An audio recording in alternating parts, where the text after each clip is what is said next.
Bonjour à tous et bienvenue dans cette 91e vidéo de la série 100 jours avant la prépa.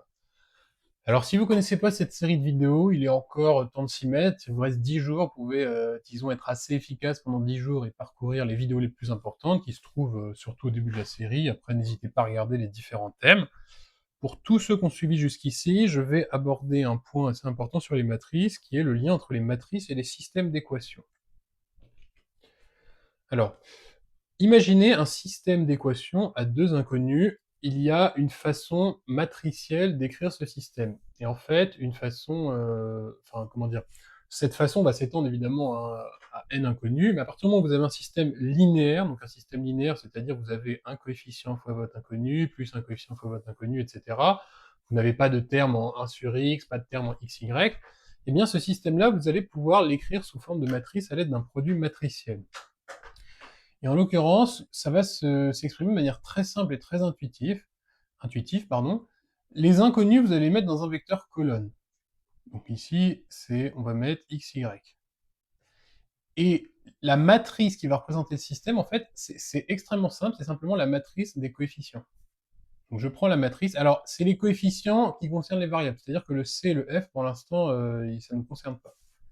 Et bien cette matrice, par exemple, ici, ce serait tout simplement la matrice A, B, D, E. Donc ce qui est très simple, c'est que c'est exactement dans le même ordre que celui qui est donné quand on présente le système. Il n'y a pas besoin de réfléchir à dans quel ordre je mets les termes dans ma matrice. Et en fait, si vous remarquez le produit matriciel AX, qu'est-ce que ça va vous donner? Eh bien, donc je mets AB, DE, et ici je mets ma matrice colonne X. Eh bien, le produit matriciel ABDE, c'est A fois X plus B fois Y. Et ici, ce sera D fois X plus E fois Y.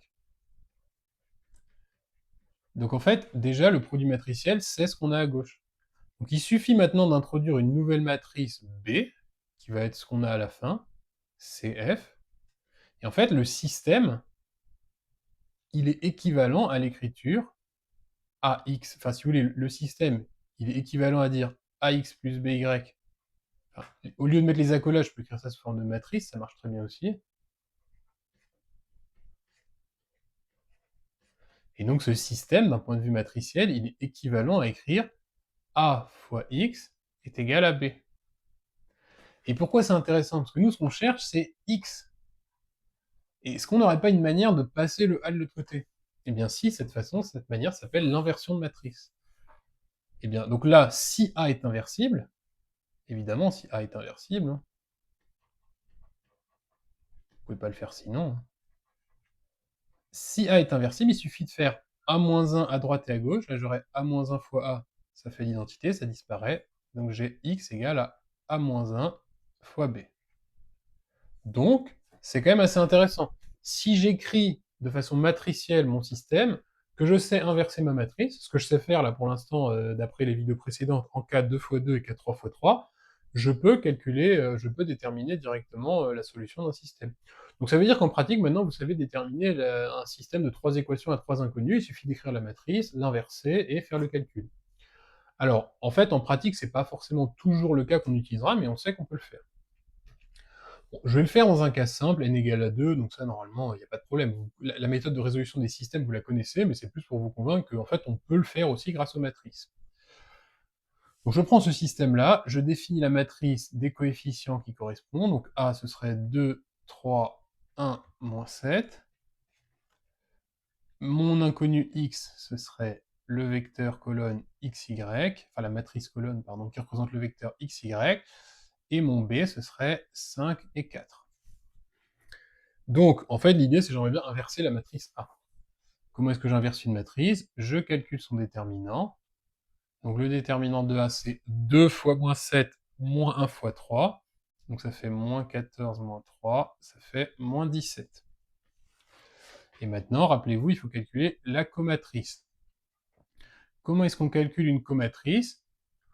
On calcule la matrice des déterminants partiels avec la bonne grille de signes. Donc la grille de signes, plus, moins, moins, plus. Et donc pour calculer, je rappelle juste très brièvement, parce que je l'ai quand même suffisamment expliqué dans les vidéos précédentes, pour mettre le terme qui est là, par exemple, c'est je prends le terme qui est là, je raye la ligne et la colonne et je regarde ce qui reste. il reste juste un moins 7. Donc je mets un moins 7 et je change pas le signe parce que dans ma grille de signes, j'ai un plus. Donc si je poursuis la logique, je vais avoir un moins 7 ici. Le deuxième, là où il y a le 3, si j'enlève le 3, la ligne et la colonne du 3, il me reste un 1, mais comme c'est un moins, je mets moins 1. Et donc si je poursuis la logique, ici j'ai moins 3, et ici j'ai 2. Donc ça, c'est la comatrice. Donc la transposée de la comatrice, c'est moins 7, moins 3, moins 1, 2. Et je sais que l'inverse d'une matrice, c'est 1 sur le déterminant de cette matrice, à condition que ce déterminant soit différent de 0, fois la transposée de la comatrice. Donc en fait, ici, en l'occurrence, ça va tout simplement être 1 sur 17 de cette transposée-là. Moins 7, moins 3, moins 1, 2. Et donc, ça veut dire qu'en pratique, si je veux calculer le vecteur x, il suffit que je fasse a-1b. Donc ça veut dire que je fais 1/17 de moins 7, moins 1, moins 3, 2, fois le vecteur 5, 4, fois mon vecteur b. Donc ça c'est a-1, ici ça c'est b. Alors si je fais le calcul, bon, je peux me permettre de garder le 1/17 à part et faire le calcul. Alors moins 7 fois 5, ça fait moins 35, moins 3 fois 4, ça fait moins 12, donc ça me fait moins 47 ici, en haut. Et la deuxième, si je fais le produit matriciel, moins 1 fois 5, moins 5 plus 2 fois 4 plus 8, donc ça fait 3. Et donc ça veut dire que ma solution, c'est moins 47 17e et 3 17e. Donc concrètement, dans mon système d'équations, ça c'est x et ça c'est y. Donc on a résolu grâce aux matrices un système d'équations. Bon, vous allez me dire, oui, c'est peut-être une technique supplémentaire pour des choses qu'on savait déjà faire. Oui, mais maintenant vous pouvez le faire pour un cas 3x3, 4x4, etc. Forcément un peu plus de calcul, mais en tout cas vous pouvez le faire. Alors on va voir une autre méthode un peu plus efficace pour inverser les matrices, sans forcément utiliser toujours la formule du déterminant, qui a son utilité, mais qui n'est pas forcément toujours la meilleure. C'est ce qu'on appelle la méthode du pivot de Gauss. Et pour utiliser cette méthode, il faut d'abord que je vous parle de certaines opérations qu'on appelle les opérations élémentaires, qu'on a le droit de faire sur une matrice dans cette méthode.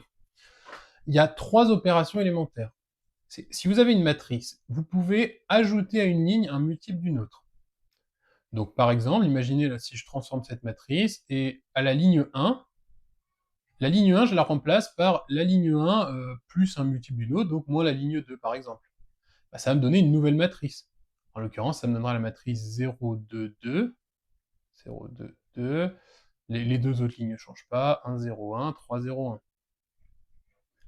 En fait, qu'est-ce que j'ai fait là-dedans? C'est, j'ai pris la ligne 1, je lui ai enlevé la ligne 2. Donc ça, c'est une opération élémentaire. Donc généralement, on note ça comme ça. C'est à la ligne i, je la remplace par ligne i plus un multiple d'une autre ligne qui est la ligne j. Deuxième opération, donc ça c'est un exemple de la première opération élémentaire. Deuxième opération élémentaire, on peut multiplier une ligne par un nombre réel non nul. Donc par exemple, si je prends la ligne 2 et que je la multiplie par 3, ben en fait je remplace la ligne 2 par 3 fois la ligne 2. Donc à la fin, il me restera 1, 2, 3, ça change pas. Alors à chaque fois, je repars de A, je repars pas du cas précédent, je repars du A de départ. Et la ligne 2, ça devient 3, 0, 3, tout simplement. Ici, 3, 1, 0.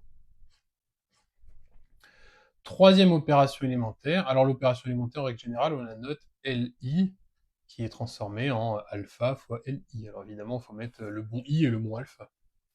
On peut aussi échanger deux lignes. Donc dans ces cas-là, on noterait ça comme ça, LI double flèche LJ. Donc par exemple, ici, si j'inverse L1 et L3, bah, c'est pas forcément très compliqué, c'est 1, 2, 3, 3, 1, 0, j'ai inversé les deux lignes, et la ligne du milieu ne change pas. Donc ça, retenez, ce sont les opérations élémentaires sur les matrices. Ce sont ces trois opérations, et vous allez voir dans la méthode comment on utilise ces trois opérations. Alors je commence par la méthode du pivot de Gauss pour résoudre un système, parce qu'on va aussi voir cette méthode pour inverser des matrices. Donc vous imaginez ce système d'équations, par exemple, et on va essayer de résoudre le système comme ça. Donc ce que vous allez faire, c'est qu'on va faire une matrice avec les coefficients du système. Donc là, c'est 1x plus 0y plus 2z, 2x moins 1y plus 3z, 4x plus 1y plus 8z. Et ce qu'on va faire, c'est qu'on va rajouter dans une colonne supplémentaire les nombres qui sont à droite du signe égal, donc 3, 4 et moins 1.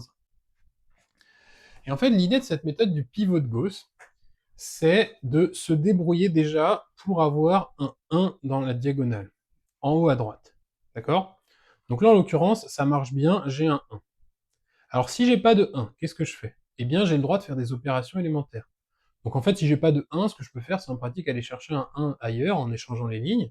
Et si j'ai pas de 1, imaginez si j'avais un 0 là, imaginez si là c'était un 0, qu'est-ce que j'aurais pu faire? Ben, j'aurais pu inverser les deux lignes, je me serais retrouvé avec un 2 en haut, et après j'aurais pu diviser par 2. Mais là, pour l'instant, voilà, on commence, on a un 1, on est très content, donc ça, on va dire que c'est notre pivot. Et l'idée du pivot de Gauss, ça va être de... Là, j'ai mon 1, et en fait, ça va être de faire le ménage ici, et de faire des opérations élémentaires pour ne plus avoir que des 0 ici. Donc, ce que je vais faire, c'est assez logiquement, si j'ai un 1, bah, je vais enlever 2 fois la ligne 1 ici, et je vais enlever 4 fois la ligne 1 ici. Après, les autres termes, on va voir ce qu'il reste. Mais pour l'instant, c'est ce qu'on va faire. Donc, je prends... Ici, si j'enlève 2 fois la ligne 1, alors la ligne 1, elle reste telle quelle. 1, 0, 2. Et évidemment, ce que j'ai ici. Les opérations, je les fais aussi sur ce qui reste à la fin. C'est ça qui va être intéressant. Si j'enlève 2 fois la ligne 1, bah là, j'enlève 2 fois 1. Donc j'ai 0. J'enlève 2 fois 0, je reste moins 1. Et là, j'enlève 2 fois 2, j'avais 3. Donc 3 moins 2 fois 2, ça fait moins 1. J'avais 4, j'enlève 2 fois 3. Il me reste moins 2. Maintenant, ici, si j'enlève 4 fois la ligne 1. 1, là, j'enlève 4 fois 1, donc il me reste 0. J'enlève 4 fois 0, donc il me reste 1. J'avais 8 et j'enlève 4 fois 2, donc ici, il va me rester 0. Maintenant, j'avais moins 1, j'enlève 4 fois 3, donc j'enlève 12. J'ai moins 13. Donc maintenant, ce qu'on va vouloir faire, c'est on va vouloir que ça, ce soit notre pivot. Mais comment est-ce qu'on peut faire en sorte que ça, ce soit notre pivot? Alors il y a deux solutions. Soit je multiplie cette ligne-là par moins 1, soit je peux simplement échanger les deux lignes. Parce que c'est vrai qu'en échangeant les deux lignes, au moins j'aurais peut-être directement mon pivot, j'aurais peut-être directement le 1 à la bonne place. Donc c'est ce que je vais faire, c'est que je vais intervertir les lignes 2 et 3. Donc la ligne 1 ne change absolument pas. Ici j'ai 3. Par contre là ici on a fait L2, on a échangé L2 et L3. Donc là j'ai 0, 0, là j'ai 1, j'ai moins 1, là j'ai moins 1, j'ai 0, là j'ai moins 13, et j'ai moins 2. C'est très bien. Donc maintenant j'ai mon pivot, et comme j'ai mon pivot, ce que je vais faire, c'est que je vais faire le ménage dans les lignes au-dessus et en dessous. Alors en l'occurrence, là, il n'y a pas besoin de faire le ménage parce qu'il y a déjà un 0, et là par contre, il y a un moins 1. Donc je vais juste simplement rajouter la ligne 2. Je vais faire plus L2 à celle-ci.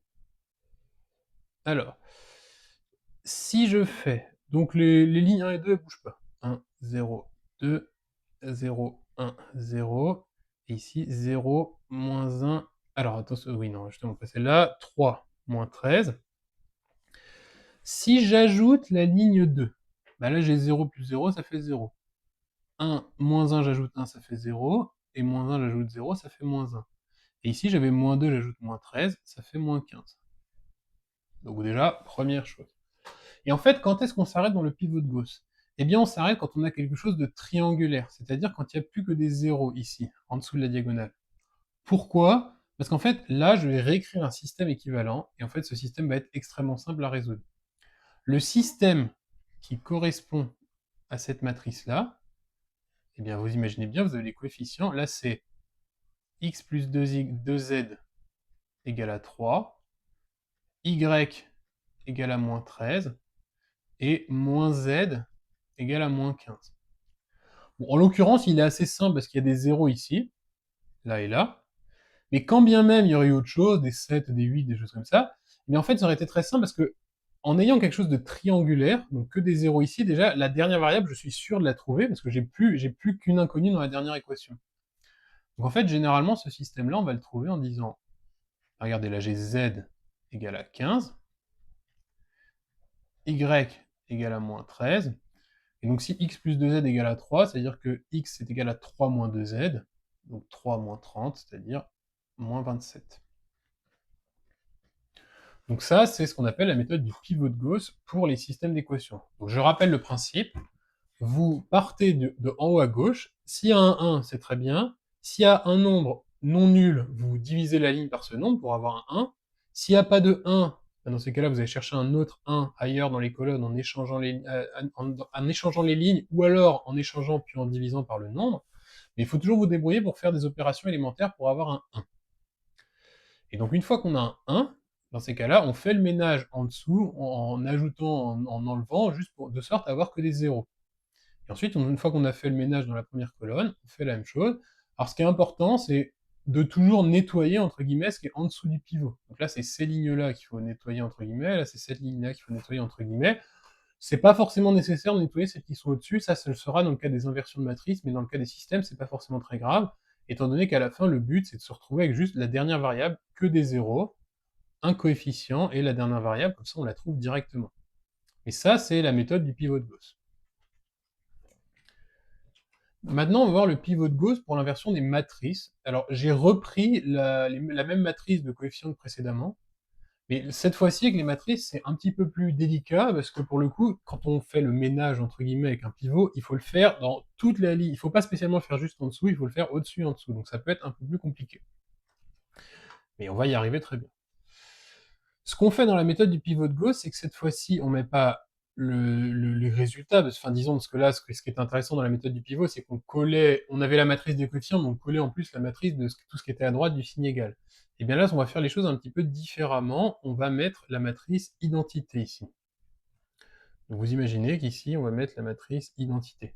1, 0, 0, 0, 1, 0, 0, 0, 1. Et donc, une fois qu'on a fait ça, eh bien, c'est pareil, on applique les mêmes opérations. Donc, le début sera un peu pareil qu'avant. Ici, on avait fait moins 2 fois la ligne 1, moins 4 fois la ligne 1.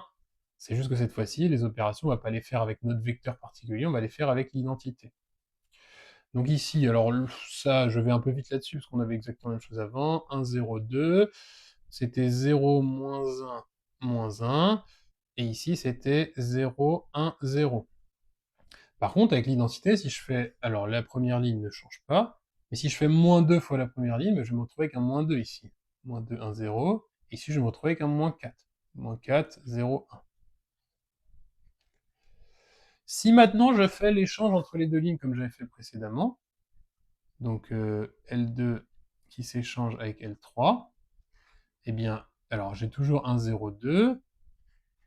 Ici, j'ai toujours 1, 0, 0. Par contre, je vais changer les deux lignes. Donc là, je vais avoir 0, 1, 0. Et ici, 0, moins 1, moins 1. Donc ici, j'ai moins 2, 1, 0. Et ici, j'ai moins 4, 0, 1. Ce qui est très important, c'est que toutes ces opérations, on les fait évidemment aux deux matrices, à droite et à gauche de la barre verticale. Bien, dans ces cas-là, maintenant, ce que je vais faire, c'est que je vais ajouter L2 à la ligne qui est tout en bas. Donc, la première ligne, c'est... Alors, oui, bien sûr, mon pivot au début, c'était ça. Et maintenant, j'ai un 1, mon pivot, c'est ça. Alors, il aurait fallu faire le ménage ici s'il y avait eu un coefficient. Mais là, en l'occurrence, c'est pas la peine. Parce que pour le coup, le but à la fin, le but ultime du pivot de Gauss pour les matrices, c'est de se retrouver avec l'identité à gauche et une autre matrice à droite, qui sera l'inverse. Donc ici, alors la ligne 1 ne change pas, la ligne 2 ne change pas, et par contre, cette ligne-là, j'ajoute la ligne 2. Donc là, j'ai 0, là, j'ai 0, et là, j'ai moins 1.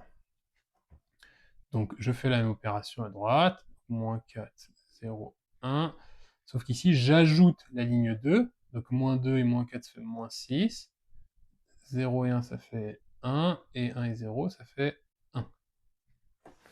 Donc déjà, j'ai une matrice un petit peu différente. Alors c'est très bien. Maintenant, mon pivot, j'aimerais bien que ce soit celui-là. Donc il faut que je fasse disparaître ce moins 1, c'est-à-dire je vais tout multiplier par moins 1. Je vais faire la troisième ligne fois moins 1. Donc c'est parti, je recommence ici. Troisième ligne fois moins 1. Donc ici, bon, ici 1, 0, 2. Ici, il n'y a pas de problème. 1, 0, 0. Ici, moins 4, 0, 1. 0, 1, 0. Et là, je passe au négatif, donc 0, 0, 1. Et ici, je passe au négatif, 6, moins 1, moins 1. Très bien. Il y a juste un petit souci maintenant, c'est... Enfin, un petit souci, non, mais Maintenant, mon pivot, c'est ça. Il faut que je fasse le nettoyage sur toute la ligne. Je suis tout près d'avoir l'identité. L'opération qui s'impose, évidemment, je vais enlever 2 fois la ligne 3 à la première ligne. Et dans ces cas-là, qu'est-ce que ça va me donner? Ça va me donner 1, 0, 0, 0, 1, 0, 0, 1, 0, et 0, 0, 1. Ici, bon, ces deux lignes-là ne sont pas modifiées, les deux lignes de la fin, 6, moins 1, moins 1. Par contre, la première ligne, j'enlève 2 fois la ligne 3, donc 1 moins 2 fois 6, ça fait moins 11. 0 moins 2 fois moins 1, donc ça fait 0 plus 2, ça fait 2. Pareil, 0 moins 2 fois moins 1, ça fait 2. Donc cette matrice-là, maintenant qu'on a l'identité, donc là c'est I3, l'identité. Donc si on a I3 ici, eh bien ça veut dire que c'est l'inverse de A. Mettons, on va supposer que A ce soit ça. Donc ça c'est une méthode très commode pour aussi trouver l'inverse d'une matrice. Alors vous pouvez vérifier, éventuellement on peut faire le calcul, la vérification, voir si on est bien tombé sur le bon inverse. Donc 1, 0, 2, bon on va peut-être pas faire tous les calculs, mais au moins les premiers pour vérifier, parce que déjà si on s'est trompé, on devrait le faire assez rapidement. 4, 1, 8. Ici on met la matrice moins 11, 2, 2, 4, 0, 1, 6, moins 1, moins 1. Alors, 1 fois 11, moins 2 fois 6, pardon, 1 fois moins 11, plus 2 fois 6, donc ça fait moins 11 plus 12, ça fait bien 1. 2 moins 2, 0. 2 moins 2, 0. Ici, moins 22, moins 6. Alors attendez, il y a peut-être un souci. Moins 22, moins 4. Ah oui, non, pardon, non, non c'est ici, c'était moins 4.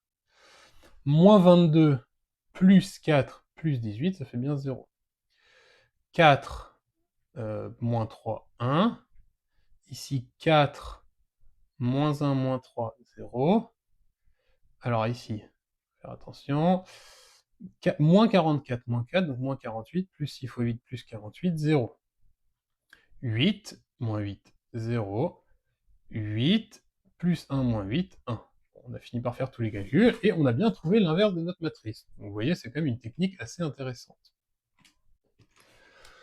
Donc voilà, je vous donne 2 exercices d'application très concrets. Là, il n'y aura pas de choses théoriques, même pas de système avec des paramètres, des choses comme ça. Je vais vous demander de résoudre un système de 4 équations à 4 inconnus avec cette méthode-là, pour bien que vous compreniez que cette méthode est quand même assez puissante et permet d'aller assez loin. Et je vais vous demander d'inverser une matrice 3 x 3. Donc, vous savez inverser une matrice 3 x 3 avec la méthode du déterminant, mais là, avec la méthode du pivot de Gauss.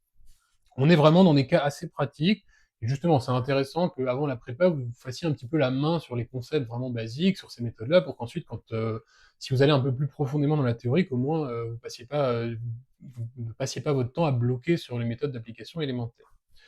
Donc voilà, je vous souhaite bon courage pour ces 2 exercices, et je vous donne rendez-vous demain pour la correction. Allez, à bientôt.